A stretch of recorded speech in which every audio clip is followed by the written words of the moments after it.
Safari ya dada yangu Mheshimiwa Rais Nandi Ndaitwah na safari yangu katika kufikia urais karibu zinafanana. Mwaka 1995 sote tulikuwa Beijing kwenye mkutano wa kutetea haki za wanawake.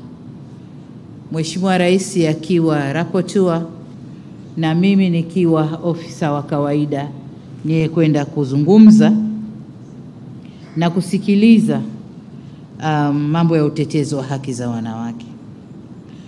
Lakini kuanzia miaka ya 2005 mpaka 2010 somewhere hapo wote tulikuwa mawaziri wa utalii.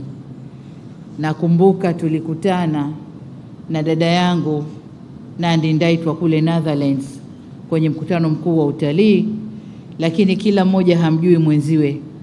Kuna picha za kumbukumbu zinaonesha, in some pictures anaonekana yuko pale na delegation kutoka Tanzania. Lakini pia katika safari zetu Mheshimiwa Nandi Ndaitwah amekuwa makamu wa rais kabla kuwa rais, na mimi pia nilikuwa makamu wa rais kabla kuwa rais.